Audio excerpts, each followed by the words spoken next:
اور اگر بیٹا جانے کے بعد یا بیاہ بغیر ماں باپ سے جدا ہو گیا، کماتا بھی جدا ہے، پکاتا بھی جدا ہے، کھاتا بھی جدا ہے، تو پھر وہ اپنے فکرانے کا خود ذمہ وار ہے۔ بیٹی بیاہ کے دے دیے تو وہ اپنے فکرانے کی ادائیگی کی خود ذمہ وار ہے، خود دے یا اپنے شوہر کو دے، شوہر سے لے کے خرچ کرنا شوہر سے عورت کا اپنا حق ہے، یہ یاد رکھیے گا۔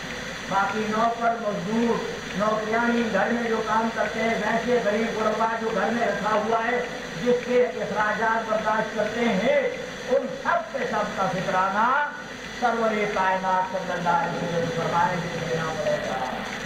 اور سارے رمضان میں آدمی زندہ تھا، ادھر فجر کی اذانیں ابھی شروع نہیں ہوئی تھی، ہارن بجا تھا کہ صبح صادق ہونے والی اور ادھر صاف نہیں کر گیا۔ تو قانون تیری میری مرضی نہیں چل سکتی، محمد الرسول اللہ فرماتے ہیں اللہ کا قانون مجھے یہ ملا ہے کہ اس روح نکلنے والے کا فکرانہ دیا باپ ہے۔ یہ وقت ہے فرضیت کا، صبح صادق عید کے دن والا، اس لیے میں کیا کر رہا ہوں کہ دین کی بات میری اور تیری مرضی کی نہیں، اور جوانوں اور بوڑھوں اپنی گردنوں کو اللہ کے حکم کے آگے جھکانا پڑے گا۔ عید کے دن دینا سنت مؤکدہ، رہ گیا کسی وجہ سے یاد نہ رہا، بیمار تھا، سفر میں تھا، تو جس دن بھی یاد آئے یہ واجب ہے، ادا کرنا ہی پڑتا ہے، ٹلتا نہیں۔ یہ مالی عبادت ہے، مالی عبادت۔ نبی علیہ السلام کا خود معمول یہ تھا کہ نماز عید کے جانے سے پہلے ہی ادا کر کے جایا کرتے، اور اگر عید کے دن سے بھی پہلے دیا جائے تو تب بھی۔ حضور کے زمانے میں کشمش زیادہ ہوتی تھی، تو کشمش اور گندم کا ایک ہی ایسا ناپ تھا حضور علیہ السلام کے زمانے میں، گندم اور کشمش اور چھوارے، یہ تینوں کے تینوں اس زمانے کے ناپ کے حساب سے آدھا پیمانہ دینا پڑتا تھا، اور اگر جو دینے ہوتے تو پھر وہ پورا پیمانہ مڑ کے دینا پڑتا تھا۔ اب کیونکہ شہروں میں یہ چیز نہیں ہے، لہذا علماء پہ خدا اپنی رحمتیں نازل کرے۔ علماء نے رسول اللہ کے زمانے کے پیمانوں کا تولوں کے حساب سے حساب کر کے تولے نکالے، اور پھر ان تولوں کے حساب سے گندم کا حساب لگا کر کے اور میرے اور آپ کے لیے مسئلہ آسان کر دیا، 2.25 سے زیادہ اور یا اس کی قیمت ہم شہریوں کے لیے قیمت کہیں زیادہ آسان ہے۔ فقہ کی کتابوں میں لکھتے ہیں محتاج کو جس چیز سے فائدہ پہنچے وہ چیز دو، تو محتاج کو پیسے سے فائدہ پہنچے، اس کو جس چیز کی ضرورت ہے وہ لے لے گا۔ اگر گندم ہی لے جا کے دے دو گے اور اسی جگہ گندم سے کیا لینا چاہیے، گندم کسی کو لے جا کے جب لے گا، سبزی اس نے لینی ہے، دوائی لینی ہے، آٹا لینا ہے، چاول لینا ہے، کچھ لینا ہے، اگر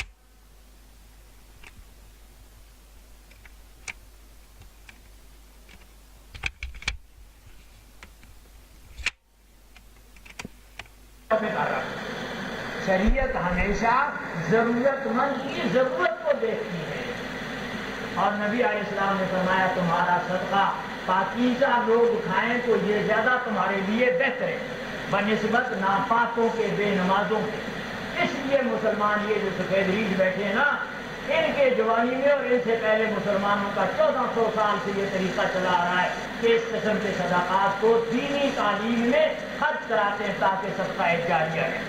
وہ بھی ایک دن تھا کہ ہم بھی صدقہ فطر کے پیسے لے کے اور اپنے لیے 16 گز کھدر خریدا کرتے تھے 1 روپے کے، مدرسہ امداد الاسلام میرٹھ میں اور دہلی میں۔ اب وہ جو کھدر پہن کے جن کے صدقہ فطر سے پڑا تھا، تو یہ بات کا سارا ثواب قبول نہیں جا رہا ہے، صدقہ جاریہ اسی کو تو کہتے ہیں۔ یہ 600-700 بچے اور بچیاں جو پڑھتے ہیں 6-7 محلوں کے آ کے، اور یہ 150-200 جو حافظ ہوتے رہتے ہیں، اور یہ قاری اور علماء دنیا میں پھیلتے، تو یہ زبان کا میرا حصہ اور جیب کا آپ کا حصہ رل کر کے صدقہ جاریہ پڑتا ہے۔ یہ چیزیں کیوں کام آتی ہیں، لہٰذا صدقہ فطر اپنے گھر والوں کو سمجھاؤ کہ یہ وقت سے ادا کیا جائے۔ پھر سن لو، ڈپو والے 3 روپے 60 پیسے فی فطرانہ، اور غیر ڈپو کا آٹا خریدنے والے 4.5 روپے۔ زیادہ چلا جائے تو خفا مت ہو، وہ صدقہ لگ جائے گا، کم نہیں ہونا چاہیے۔ اس کے ساتھ ساتھ ختم قرآن پاک اس سال 29ویں شب کو قصداً رکھوایا، اس لیے کہ نفلی عبادت جو کراتے تھے ترغیب دینے کے لیے کہ لوگوں میں شوق پیدا ہو قرآن کے حفظ کرنے کا، پڑھنے کا، سننے کا۔ اب اس نفلی عبادت کو عورتیں یا نوجوان فرض بنانے کے ضرور کرنی ہے، اور پھر اس کے بعد یہاں پہ 3 قسم کے آدمی ہوتے تھے، 6 7 8 10 تو وہ جو سنتے تھے قرآن، 50 60 وہ جو پیچھے بیٹھے ہوئے مزے سے ہٹے ہوئے کٹے ہوئے اور بیٹھے ہوئے، اور جو ہی قرآن ختم میں استاد نے جانے کے لیے اللہ اکبر نے پیچھے کھڑے ہو گئے، قرآن سنا بیٹھ کے گپے مارتے ہوئے، ثواب کیا ملا؟ رکوع میں جا رہے تھا کہ نیت پڑھ لی۔ دوسرا طبقہ یہ تھا جو مذاق دین کا کر رہا تھا۔ تیسرا طبقہ وہ جو نہ سن رہے نہ کچھ ہے، باہر پڑا ہوا ہے، ادھر ادھر گھوم رہے اور بھنگ کا چوٹا لگ رہا ہے، گلی میں چرس کا لگ رہا ہے، اور اب تو ان دونوں کا خلاصہ ہیروئن آ گئی ہے، محلے والوں نام نہیں لوں گا، پردہ ہی رکھوں گا، لیکن تمہیں وارننگ دے دو، سفید پوش ہو، اور سفید پوش ہو، چھوٹے چھوٹے 12 12 سال کے بچے تمہارے دل میں ان تھڑوں کو بڑی کسر کے لگے ہیں، بچوں کی فکر کرو۔ یہ عمومی بات کہہ رہا ہوں، ہر ایک اب اپنے بچے کی نگرانی خود کرائے اور مستورات کو کہے کہ جالیوں سے لے کے تھڑوں پہ کیا ہو رہا ہے۔ یہ تجربے کا خلاصہ آج میں نے کہہ دیا، سمجھے؟ تو تیسرا گروپ ان گلیوں کے اندر گھوم رہا ہے اور بھیڑوں کی کتوں کی بولیاں بول رہے، اور چائے کے انتظار میں ہے کہ جب چائے کا ٹائم آئے تو دھڑ کر آ کے مسجد بھر گئی اور چائے پی لی اور چٹائیوں پہ بچھا دی، اور اس کے بعد جناب مسجد کو جو ہے وہ جنازت بھی پھیلا دی، اور اس کے بعد پھر اٹھ گئے، اور پھر جو ہے پھر بالے میں لڑکے چائے تقسیم کرنے کے بہانوں سے مستورات میں بھی جا کے بولتے ہیں۔ تو نفل کو اس طرح کرنا کہ اس سے اتنی خرابیاں بھی پیدا اور دوسرے طرف عقیدہ بگڑے، اس لیے میں نے کہا بنا رہا ہوں تاکہ نفل نفل ہی رہے۔ ہاں سارے نماز تراویح میں قرآن اول سے آخری تک 20 رکعتوں میں سوتے رہے تو اس کو قیام اللیل کہتے ہیں، اس کو شبینہ بھی کہتے ہیں، اس میں کوئی حرج کی بات نہیں۔ اللہ سب کو توفیق دے، ہمت کرو، سنا تو رہتا آپ تو جناب میں یہاں سے محنت کرتے ہیں، شروع کے رمضان کے 3 دن اور آخر کے 1 رات درمیان میں جو ہے وہ جناب میں شاٹ ہینڈ ہو جاتی ہے۔ اللہ میاں کی صاحب بھی عجیب قصہ ہے تمہارا بھی، لیکن اللہ میاں بھی کہتا ہے ٹھہر جاؤ، میں بھی یہودیوں کو اور عیسائیوں کو اور مرزائیوں کو اور ملحد اور دہریوں کو تمہارے پہ ایسا مسلط کروں گا کہ پیچھے سے ٹھوکتے رہیں گے۔ عربوں کا قسم کیا ہے؟ خوشبو سونگتے رہنا اور 4 4 10 10 شادیاں کرتے رہنا، رکھتے 4 ہی ہیں، قانون پورا کرتے ہیں۔ ایک کو طلاق دے دی، اس میں 3 ہو گئی، لہٰذا ایک اور کبھی ہوا، اگلی بھی بیٹھی ہوئی، ایک اور بھی کر دیں، اگلی کو پھر بیوی کے طور پر استعمال کرتے ہیں۔ تو عربوں کا یہی قسم، اور بلڈنگیں بنانی اور ریال اکٹھا کرنا، دمبے 5 کروڑ دمبے دولت کے اکٹھے ہوئے ہیں، اور ان کو 50 لاکھ یہودی اسرائیلی مار مار کر کے چلا پڑا۔ اور اب تو تمہارے صدر نے بھی وہ بات کہہ دی جو ہم فقیر کہتے تھے، اور کہیں اس دن پتوں کے نہیں کہی کہ یہودی یہاں بھی حملہ کر رہے تھے، اسرائیل یہاں بھی حملہ کر رہا تھا۔ ضیاء الحق صاحب حاجی نمازی عمرہ کرنے والے نے بھی یہ بات اقرار کر دیا۔ تو پڑھائے کہ نہیں پڑھا، سنائے کہ نہیں؟ یہ ہے مسلمانوں کی گرتی ہوئی حالت کا نتیجہ۔ کہاں یہودی اور کہاں 50 لاکھ اور کہاں سے اٹھ کر کے سارا بشیر مستعفی عرب حکومتیں اور عراق کا ایٹمی پلانٹ کی تباہی، اور اس کے بعد جناب میں نے اسلام آباد کے لیے تیاری۔ نحوست اس کا نام ہے، اللہ کی طرف سے ذلت اس کا نام ہے، اللہ کی طرف سے عذاب اس کا نام ہے۔ یہ عذاب و نحوست و ذلت نوجوانوں یہ چلے گی اگر محمد ابن قاسم کے نقش قدم پر آ جاؤ۔ 17 سال کا نوجوان بغداد سے چل کر سومنات کو توڑ کر سندھ کو فتح کر کے ملتان میں آ کے جھنڈا گاڑتا ہے، 17 سال کا، 17 سال کا۔ سمجھے بات کیا تھی؟ تاجروں کا قافلہ جو آیا ہوا تھا بصرے سے مال بیچ کے واپس جا رہا تھا، ایک تاجر جو فوت ہو گیا تھا، اس کی یتیم بچی کے سر سے راجہ ظاہر کے لوٹیرے کافر ہنڈوں نے دوپٹہ چھیننے کی کوشش کی، اور نظر آتا ہے تمہاری جلد نالے کو پیٹو یا کیا کروں؟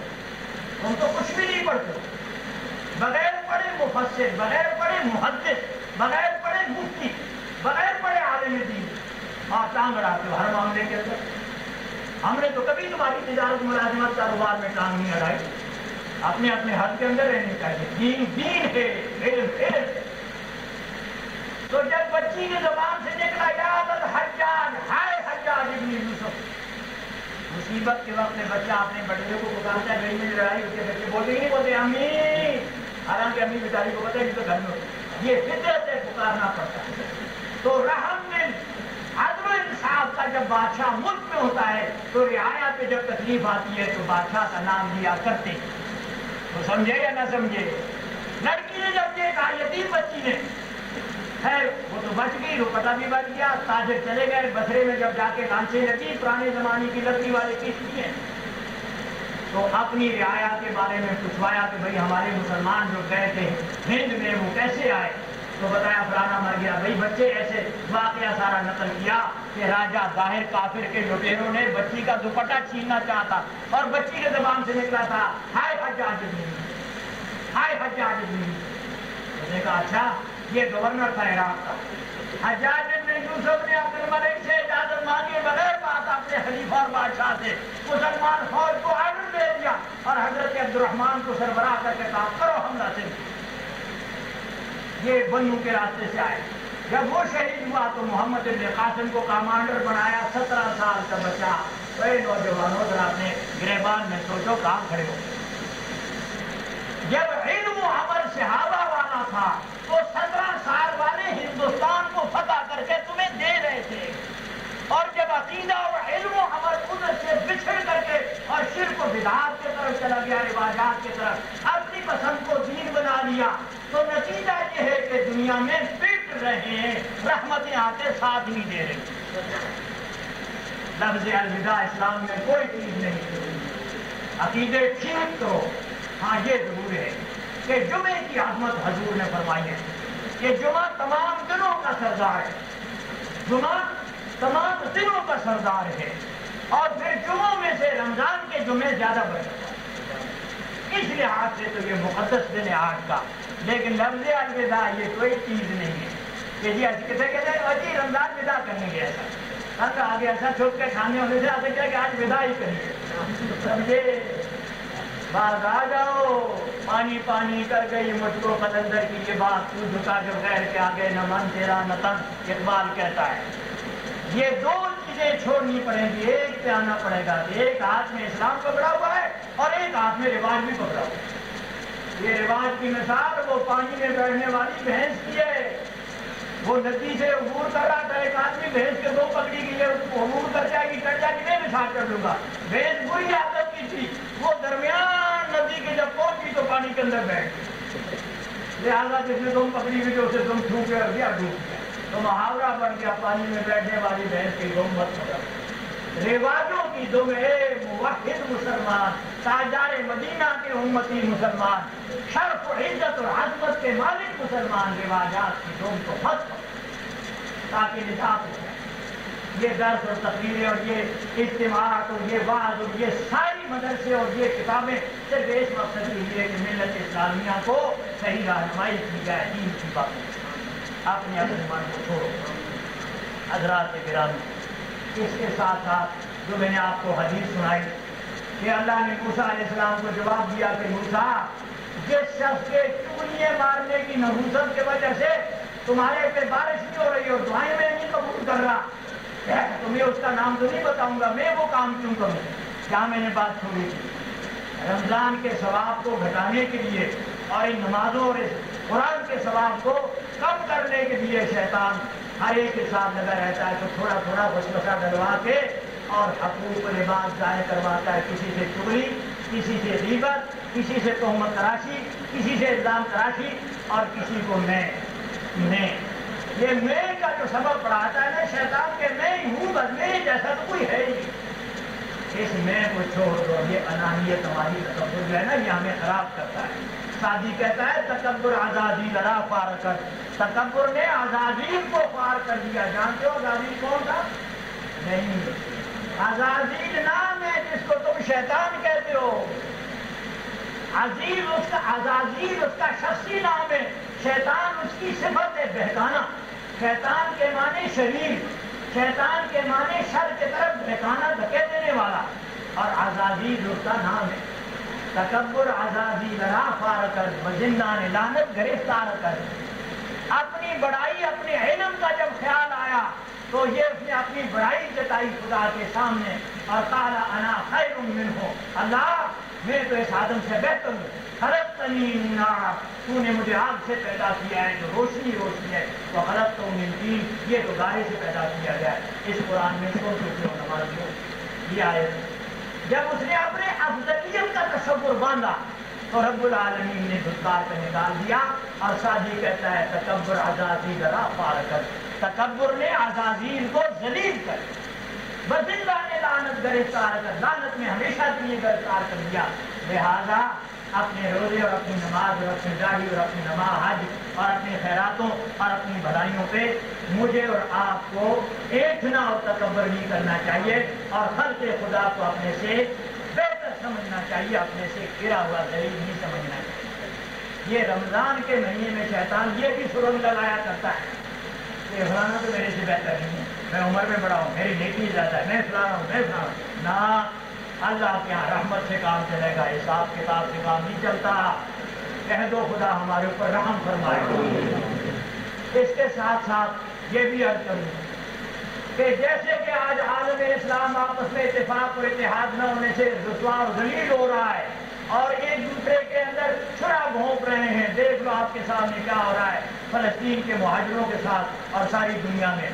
تو اس سے عبرت حاصل کرو. آتے آتے گاؤں شہر قصبہ پنڈ گلی بازار محلہ اس میں بھی اگر کہ آپس میں اتفاق اور اتحاد نہ ہو، یکجہتی نہ ہو تو نحوستیں آتی ہیں. آخری حدیث سنا دوں. یہ جو صورت آج پڑھی ہے نا صورت قدر والی، نبی علیہ السلام دروازہ کھلا خدا عمرے اور حج پہ لے جا، آمین کہہ دو. میری بھی دعا کو خدا لے جا کہیں کے غیر سے سبب پیدا. تو مسجد نبی میں جب اس طرح منہ کر کے کعبے کی طرف بیٹھو گے، جیسے اب تمہارا بایاں ہاتھ جدھر کو ہے وہاں جب بیٹھو گے تو بایاں ہاتھ کی طرف رسول اللہ کا روزہ ہے. اور اس روزے وہ آج روزہ ہے، اس وقت عائشہ صدیقہ کا مکان تھا، حضور اس میں رہتے اپنی اہلیہ کے ساتھ. اسی میں حضور علیہ السلام دنیا سے تشریف لے گئے. اور کیونکہ نبی کا جہاں دم نکلتا ہے اس کو وہیں جو ہے سپرد خاک کیا جاتا ہے، لہذا اسی کمرے میں رسول اللہ کی قبر مبارک کھودی گئی اور وہیں آپ کا آرام ہوا. اور اسی کو پھر بعد میں ترکوں نے روزہ بنا دیا. تو وہ دروازہ جب کھلا حضور اندر آئے تو آگے دیکھا صحابہ آپس میں کسی مسئلے میں الجھے ہوئے تھے، بحث ہو رہی تھی، الجھے ہوئے اور مسئلے میں تھے. ہم تو لوگ غسلوں میں ہوتے ہیں. جمعے کے دن مجھے بڑا صدمہ ہوا، ہمارے پکے نمازی ساتھی یہاں پر ایسی گفتگو کر رہے تھے کہ نمازوں کا ثواب مٹتا جا رہا تھا اور فرشتے درد کر رہے تھے کہ یہ ہو رہا ہے. ثواب کمانا آسان ہے، ثواب بچا کے لے جانا بڑا ہوتا ہے. یہ یاد رکھو. سمجھے حضور نے فرمایا قیامت کی نشانیوں میں سے یہ کہ مسجدوں کے اندر آوازیں اٹھا کریں گی، مسجدوں کے اندر آوازیں اٹھا کریں گی. اور پھر پنج وقتہ نمازی، اور پھر نیکی میں دم مارے، اور پھر تقویٰ کی مدعی، اور پھر کار خیر کا خیال، اور ساتھ پھر پرہیز نہ کرنا اور شیطان کو اس طرح کھلا چھوڑ دینا کہ سارے ثواب کو سمیٹ کے لے جائے. ہوشیار رہو. گھر سے لے کر کے پوری دنیا کے مسلمان کو آج اتحاد کی ضرورت ہے، اتفاق کی ضرورت ہے، باہمی محبت اور یکجہتی کی ضرورت ہے. چھوٹے بڑوں کا ادب کریں اور بڑے چھوٹوں سے رحم کریں. نبی علیہ السلام نے فرمایا من لم یرحم صغیرنا، جو میری امت میں سے چھوٹوں پہ شفقت رحمت نہیں کرے گا، وَلَمْ يُوَقِّرْ كَبِيرَنَا، جو میری امت کا آدمی اپنے سے بڑوں کی توقیر عزت ادب احترام نہیں کرے گا، فَلَيْسَ مِنَّا، حضور نے فرمایا وہ پھر میری امت میں قیامت میں شمار نہیں ہوگا. نوجوانوں اور بوڑھوں، یہ ہمارے فرائض میں شامل ہے. جو دن میں عمر میں بڑا ہے اور اگر نیک کام کرتا ہے اتنی زیادہ ذمہ داری ہے کہ حلیم متبع، حشاش بشاش اور رحم و شفقت کا بھرا ہوا پورا محلہ، پورا بازار، پورا گاؤں، پورا قصبہ جو ہے اس کی شفقتوں پہ ساتھ دیتا ہے. یہ نہ کہ پچھو کنڈ ہوتا ہے سہارے کے چھوڑو پر رہتا ہے. وہ کہتے ہیں نا کہ بال ہر وقت بچے میں نہیں بچنے چاہیے. حضور نے فرمایا مومن کی نشانی یہ ہے کہ وہ چہرے سے حشاش بشاش ہوتا ہے، مسکراتا ہوا چہرہ رکھتا ہے ہمیشہ.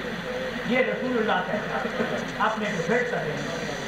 یہ سال کے بعد کا پیغام ہے. اس لیے ضروری بات یہ بھی کہ سال بھر یاد رکھو کس کو معلوم ہے کہ کون زندہ رہے گا. گزشتہ سال یہاں کتنے ہمارے نمازی تھے، آج نہیں ہے. خدا ان کو غریب رحمت. اگلے رمضان آج تک کس کو معلوم ہے ہم میں سے کون ہے یا نہیں ہے؟ پل بھر کی گھڑی کا بھی پتہ نہیں ہے عزیزو، آج شام کا بھی پتہ نہیں، اس نماز کا بھی پتہ نہیں کہ اب ہم میں سے کس کو نصیب ہوتی ہے اور کس کی روح جدا ہو جائے. کہاں بیٹھے ہو جو جا چکے ہیں ان سے عبرت حاصل کرو، اور جو بوڑھے ہو چکے ہو اپنے جانے والوں سے مزید عبرت حاصل کرو. خوبیاں پھیلاؤ، برائیاں مت پھیلاؤ. اللہ پاک توفیق عطا فرمائے. سوال کر رہا تھا ختم قرآن پاک قسم کو توڑنے کے لیے 29ویں تراویح میں رکھا ہے، اور 29ویں بھی لیلۃ القدر ہی ہے رسول اللہ کی حدیث کے مطابق. ایک تو یہ کہ ساری راتوں میں نماز با جماعت تراویح قرآن کے ساتھ ہوتی ہے. ان پکے نمازیوں کے لیے یہ سارا انتظام ہے. جان یہ پکے نمازی ہیں جو ہمیشہ سارے سال پڑھتے ہیں اور رمضان کے 30 دن پڑھتے ہیں، جان کو یہ ان کے ہاتھ سے یہ مسئلہ کیا. اور دوسرے طرف نوجوانوں کو اور عورتوں کے ذہن ٹھیک کرنے کے لیے کہ نفلوں کے لیے شبینہ کوئی ہمیشہ ضروری نہیں ہے. آپ نے تو اس لیے شبینے شروع کیے تھے کہ لوگوں میں قرآن پڑھنے کا شعور پیدا ہو جائے، شوق پیدا ہو جائے. حفظ سے بٹھا دیں تو الحمدللہ تحریک کامیاب ہوگی.